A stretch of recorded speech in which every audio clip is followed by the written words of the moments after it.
Ito na lang yung natira. Yung iba, tanggal na. Sobrang lutong na eh. So, kinainan ng mga hayop, yung mga daga. Ito na lang.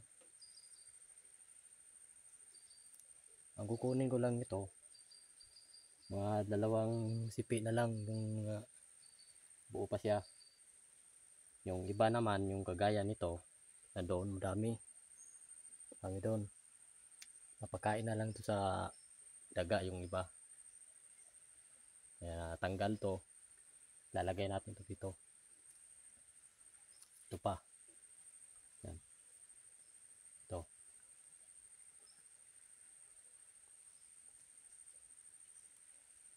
Para sa daga na to, may pagkain sila dito. Titirahan natin. Tapos ito yung dadalhin ko. Kailangan bigyan din natin sila. Buti pa nga eh, tinirahan pa tayo ng ilang sipi na lang. Ganda yan. At least hinog na. Punta tayo doon sa gagawin kong baon.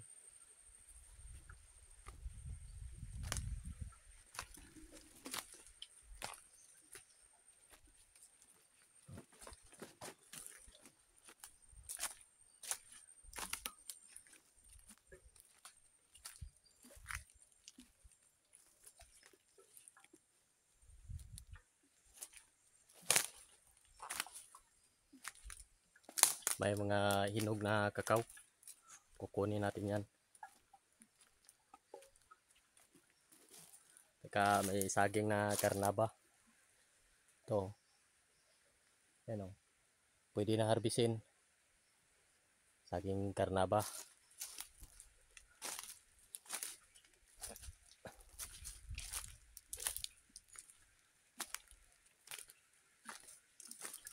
Ito yung kakao sa patag. May mahinog na. Mahinog. Yeah. Ayan o, kakao. Hinog ng mga kakao. Kukunin natin yan. Ayan o. Yan, hinog siya. Ito. Ito pa isa. Ayan. Hinog na yan. Ayan. Hinog ng mga kakao.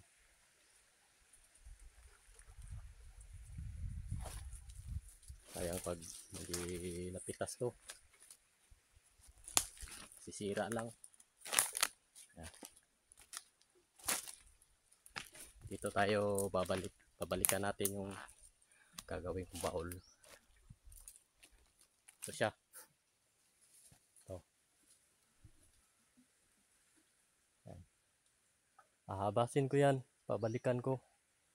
Gagawin natin ng baol. Saka banda rito, dyan mga kahoy-kahoy, puputulin natin yan. Lilinisin natin para gawing baol.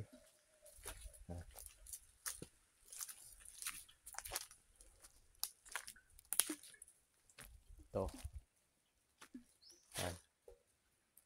Ito gagawin ko ito baol. Nabakante na siya kasi yung panahon ng udit, naputol yung lubi o yung puno ng nyug. Ito puno ng nyug. Saka ito pa isa. Yan. Saka meron pa doon, nabakante na siya. Saka meron pang isa dyan. Kaya bakante na siya. Gagawin natin ito. Aharasan natin ito para gawing baol. Tataniman ko to ng mais. Mais ang itira ko dito.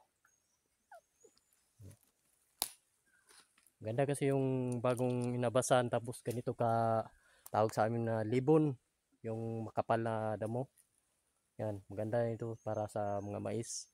Pag ginabasa na to, tapos lilinisin, tataniman mo, taba yung lupa sa ibabaw. Kaya ang tubo ng mais maganda. Yan ang gagawin natin baol. Ito.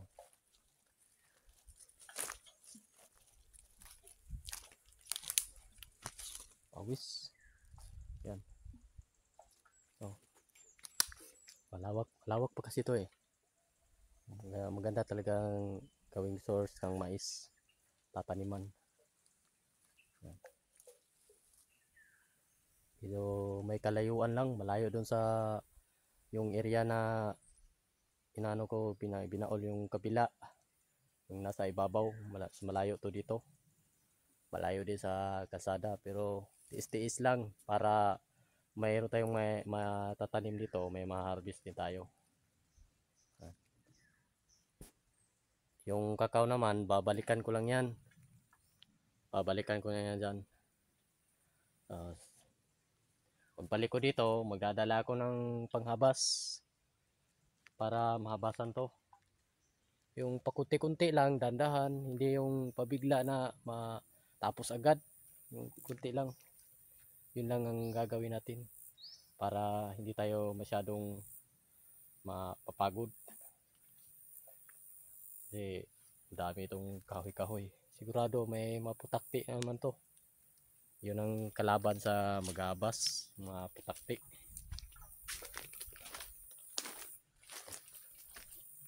May makukupras na.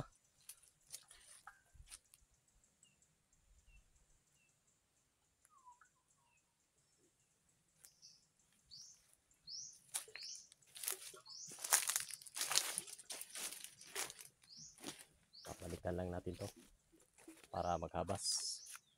Ito na yung gagawin kong baon next project.